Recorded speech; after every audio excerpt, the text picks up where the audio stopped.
En este vídeo voy a intentar presentaros los principales conflictos de la Guerra Fría. Voy a hacer referencia al periodo entre 1946 y 1991, que coincide con la caída de la URSS. Dentro de estos conflictos vamos a ver aquellos que afectan a las dos potencias. Bien, dentro de los conflictos de la Guerra Fría, en un principio lo que tenemos que tener claro es que surge una serie de organizaciones por parte de los dos bandos para conseguir apoyos. El Plan Marshall por parte del bando capitalista, ¿para qué? Para ayudar a la reconstrucción de Europa. Mientras que la URSS fundará el Comecon, con la misma finalidad. La OTAN como elemento defensivo del bloque capitalista, que es contrarrestado por el Pacto de Varsovia del bloque comunista. Y también el espionaje, la CIA por parte de Estados Unidos y la KGB por parte de la URSS. Todos estos elementos tienen una finalidad, que es la de... Con estos organismos se persigue el qué. Se persigue evitar que los partidos o la ideología del bloque contrario entren en el territorio propio. La Guerra Fría se inicia nada más acabar la Segunda Guerra Mundial en 1945. Podemos empezar a hablar de ella sobre todo a partir de 1946, después de la conferencia de Churchill, que ya define el telón de acero, la división ideológica de los dos grandes bloques. Rápidamente se inician los conflictos. En 1947 tenemos la división de Palestina, en un estado judío, Israel, y un estado musulmán, Palestina. Aunque parezca que no tiene grandes repercusiones en la Guerra Fría, veremos que sí. ¿Por qué? Porque hay 4 guerras debido a esta división. En 1948, Ben Gurión proclama el Estado de Israel y se desata la primera guerra árabe-israeliana, donde Israel incrementa sus territorios. En 1948 hay dos grandes sucesos. Por un lado, el golpe de Praga. Checoslovaquia se incorpora a la URSS. Y también el bloqueo de Berlín y la división de Alemania. ¿Por qué? Alemania había quedado dividida en 4 zonas, una para cada aliado, y Berlín igual. ¿Qué sucede? Que Berlín queda en el bando soviético, y la URSS inicia un bloqueo de Berlín que obliga a los americanos y a sus aliados a hacer un puente aéreo para abastecer a Berlín.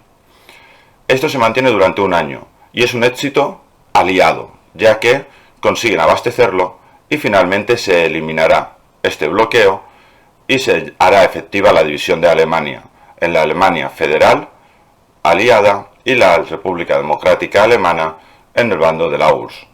En 1949 se equipara todo un poquito más. ¿Por qué? Porque la URSS consigue detonar su primera bomba atómica, y eso hará que ya no haya solo la superioridad por parte de un bando, sino que los dos están empatados. Y entre 1950 y 1953 se da la Guerra de Corea. Corea del Norte invade Corea del Sur, que con una contraofensiva, gracias a Estados Unidos, consigue recuperar territorios, formándose una frontera en 1953 en el paralelo 38, con la paz de Panmunjom. En 1955 llega al poder Khrushchev en la URSS y se inicia un periodo de coexistencia pacífica. Khrushchev denuncia los crímenes de Stalin y en Estados Unidos hay dos tipos de política. Eisenhower, que define la idea de rollback, es decir, usamos armas atómicas para acabar con la URSS en caso de que ésta ataque, y Kennedy, que lo cambia hacia una idea de respuesta flexible, es decir, vamos a hacer una respuesta dependiendo de la amenaza. También es el momento de la carrera espacial en la que toma ventaja la URSS, ya que consigue poner el primer satélite en órbita, el Sputnik, el primer hombre en órbita, Gagarin, y la primera mujer también en órbita, con Valentina Tereskova. A pesar de estos momentos de cierta consistencia pacífica, hay conflictos. Mierda, no.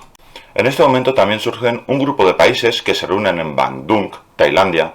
¿Para qué? Para no formar parte de ninguno de los dos bloques y apoyarse de forma mutua, y dar apoyo a cada uno de los bloques dependiendo de sus intereses. En 1956 se produce la Segunda Guerra Árabe-Israeliana. Esta guerra árabe-israeliana viene ¿por qué? Muy sencillo. En 1956 se inicia la Segunda Guerra Árabe-Israeliana. En 1955 había llegado al poder Nasser, en Egipto. ¿Y qué quiere? Pide financiación para la construcción de la presa de Asuán. Financiación que Estados Unidos le niega y sí le da a la URSS. ¿A cambio de qué? A cambio de que nacionalice el Canal de Suez. Canal de Suez que la gran parte de las acciones eran inglesas y francesas. Inglaterra, Francia e Israel inician un ataque a Egipto y cuando la URSS amenaza con intervenir, Estados Unidos obliga a sus aliados a retirarse. El triunfo de la Revolución Cubana en 1959 de Fidel Castro y el Che Guevara inicia una crisis en Cuba. ¿Por qué? Porque Cuba queda aislada por parte de Estados Unidos, que inicia un embargo económico y pide ayuda a la URSS. La URSS ayuda a Cuba a cambio de ¿qué? Que le permita instalar una serie de misiles que pueden amenazar a Estados Unidos. Estados Unidos responde con un bloqueo naval de la isla y es un momento de amplia tensión, que finaliza cuando Khrushchev ordena a sus barcos volver, desmantela las bases cubanas, a cambio también de que Estados Unidos desmantele las suyas en Turquía. En 1961, también coincidiendo con la crisis de Cuba, la URSS crea el Muro de Berlín, una separación física entre el Berlín capitalista y el Berlín comunista. ¿Debido a qué? Debido a que muchos berlineses orientales se pasaban al Berlín occidental. Para evitar un conflicto, para evitar el uso de armamento nuclear, cualquier cosa que no tuviera marcha atrás, en 1963 se crea el teléfono rojo, que es una línea de comunicación directa entre la URSS y Estados Unidos. En estos momentos se harán una serie de cumbres diplomáticas entre los presidentes de Estados Unidos y Khrushchev para intentar relajar las tensiones. Entre 1962 y 1974, Brezhnev es el líder de la URSS.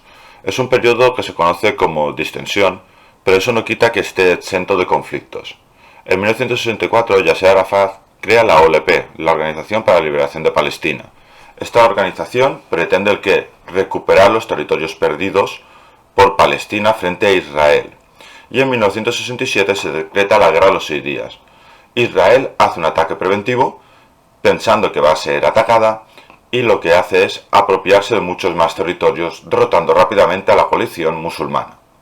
Entre 1955 y 1975 tenemos la Guerra del Vietnam. Esta Guerra del Vietnam tiene dos fases.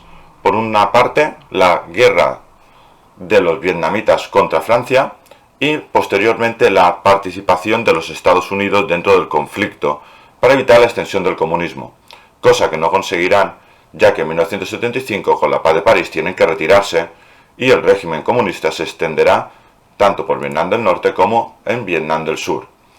Dentro de este momento de conflicto de la Guerra de Vietnam, en 1973 hay la crisis del petróleo. La OPEP, los países exportadores de petróleo, reducen la producción de petróleo y esto encarece muchísimo el coste del petróleo, que incluso obliga a la ONU a intervenir pidiendo que no se use como arma económica. ¿Por qué se ha producido esta crisis del petróleo? Porque Egipto también quiere recuperar gran parte de los territorios que ha perdido en la Guerra de los 6 días.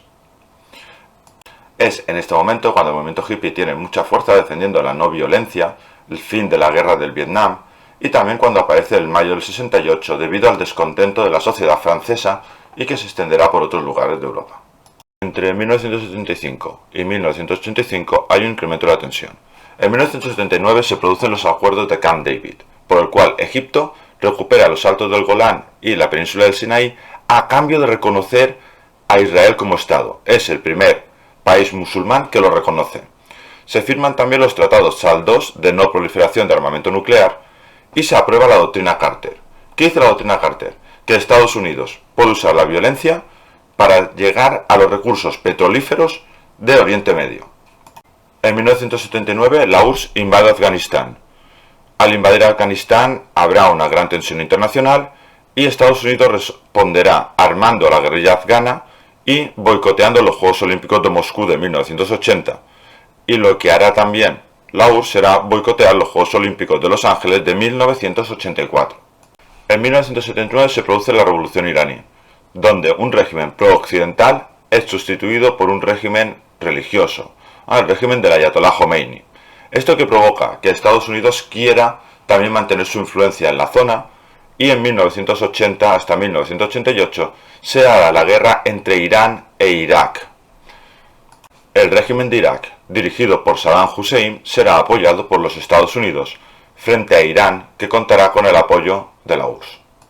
En 1980 llega al poder Ronald Reagan en los Estados Unidos y define a la URSS como el imperio del mal, y está totalmente decidido a acabar con su influencia en África y Sudamérica, interviniendo en países como Granada o Nicaragua. Además, inicia una nueva carrera armamentística, conocida con el nombre de la Guerra de las Galaxias. En 1985 llega al poder de la URSS Gorbachev.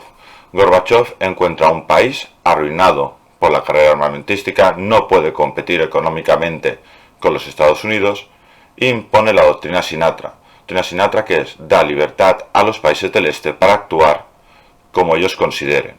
Y además implanta en la URSS también la perestroika, un aperturismo, una eliminación progresiva del comunismo.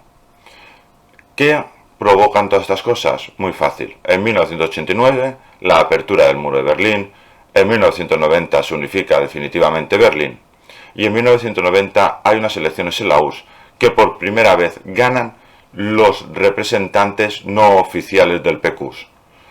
Después de una serie de conflictos internos, con golpes de Estado incluidos, donde destaca la figura de Boris Yeltsin, en 1991 se disuelve la URSS, poniéndose fin a la Guerra Fría.